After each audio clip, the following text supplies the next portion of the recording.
ஆண்டவராகிய இயேசு கிறிஸ்து நாமத்திலே உங்களுக்கு என் அன்பின் வாழ்த்துக்கள். இந்த நாளில் உங்களோடு பேசுவதிலே எனக்கு மிகுந்த சந்தோஷம். கர்த்தருடைய நாமம் மகிமைப்படுவதாக. பாருங்கள், இந்த இன்றைய மன்னா ஒரு நாளை எழுதுவதற்கும் அவ்வப்போது பேசுவதற்கும் கர்த்தர் எனக்கு கிருபை தருகிறார். இதற்கு பின்னாடி ஒரு சம்பவம் இருக்கிறது. பாருங்கள் அன்பான கர்த்தருடைய பிள்ளைகளை, August 17, 2019 Avadi tube product company வாசலுக்கு முன்பாக ஒரு பெரிய விபத்து எனக்கு நேரிட்டது. அப்பொழுது நான் அந்த கம்பெனியில் ஒரு 3 மாத கால ஸ்டோர் கீப்பராக வேலை செய்து கொண்டிருந்தேன்.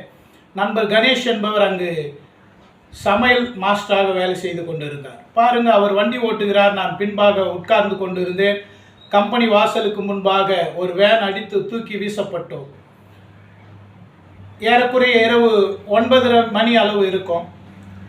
ஆவடி இஎஸ்ஐக்கு கொண்டு போகிறாங்க.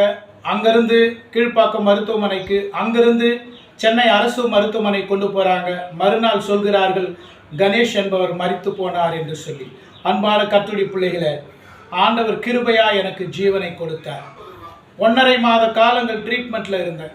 அதுக்கப்புறம் 1.5 மாத காலம் ஹாஸ்பிட்டலில் வீட்டில் படுத்த படுக்கையில் இருந்தேன், பெட் ரெஸ்ட்டில் இருந்தேன். அன்பான கர்த்தருடைய பிள்ளைகளை, மருத்துவர்கள் சொன்னார்கள் 6 மாதம் ஆகும் நீ எழுந்து நடக்க என்று சொல்லி. தேவ கிருபையினாலும் என்னுடைய ஜபத்தினாலும் ஊழியர்கள், நண்பர்கள், உறவினர்கள் எல்லோருடைய வாழ்த்துதல்கள் ஜபத்தினாலே ஆமென். பாருங்க, 3 மாத காலம் எழுந்து நடந்து ஆண்டவர் நாமத்தை மகிமைப்படுத்த கர்த்தர் கிருபை செய்தார். அன்பான கர்த்தருடைய பிள்ளைகளை, அந்த பணத்தில் வந்த அந்த விபத்து பணம் 1 வருட காலமாகி எனக்கு கொரோனா காலத்தில் வந்தது.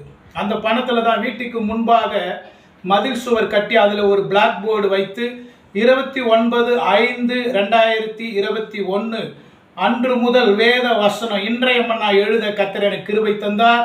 அது மாத்திரமல்ல, இந்த யூடியூப் சேனல் ஆரம்பித்து அவ்வப்போது பேச கர்த்தர் கிருபை தருகிறார். கர்த்தருடைய நாமம் மகிமைப்படுவதாக. அன்பான கர்த்தருடைய பிள்ளைகளை, ஆண்டவர் நமக்கு செய்த நன்மைகளை நாம் சொல்லுகிற பொழுது ஆண்டவர் நாமம் மகிமைப்படும். அதன் மூலம் அநேகர் ஆசீர்வதிக்கப்படுவார்கள். அல்லேலூயா. நன்றி சொல்லாமல் இருக்கவே முடியாது பல நன்மை செய்த இயேசுவுக்கு.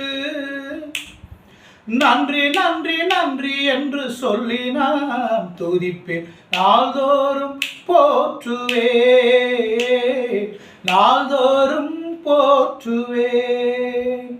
சங்கீதம் 50:15 சொல்லுது, ஆபத்து காலத்தில் என்னை நோக்கி கூப்பிடு, அப்பொழுது நான் உன்னை விடுவிப்பேன், நீ என்னை மகிமைப்படுத்துவாய் என்று சொல்லி.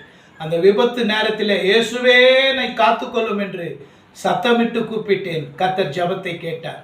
அது மாத்திரமல்ல, சங்கீதம் 118:17 சொல்லுகிறது, நான் சாவாமல் பிழைத்திருந்து கர்த்தருடைய செய்கைகளை விவரிப்பேன். ஆகவே அநேகருக்கு ஆண்டவர் செய்த நன்மைகளை சொல்லுங்கள். அதன் மூலம் ஆண்டவர் நாமம் மகிமைப்படட்டும், அநேகர் ரட்சிக்கப்படட்டும், ஆசீர்வதிக்கப்படட்டும். ஆண்டவரே, உமக்கு ஸ்தோத்திரம், உமக்கு நன்றி அப்பா. இதை கேட்குற ஒவ்வொரு மக்களோடு பேசுங்க, ஆசீர்வதிங்க, சமாதானம் கொடுங்க, பாதுகாத்து கொள்ளுங்க, தேவைகளை சந்திங்க, சுகம் கொடுங்க. ஆண்டவரே அப்பா, உங்களுடைய நாமம் மகிமைப்படட்டும். கோடான கோடி ஸ்தோத்திரம். நாங்கள் நிற்பதும் நிர்மூலமாகாது இருப்பதும் உங்களுடைய கிருபை. கர்த்தர் அடியனுக்கு பாராட்டின இந்த கிருபைக்காக, அன்பிற்காக உமக்கு ஸ்தோத்திரம். உங்களுடைய நாமம் மகிமைப்படட்டும்.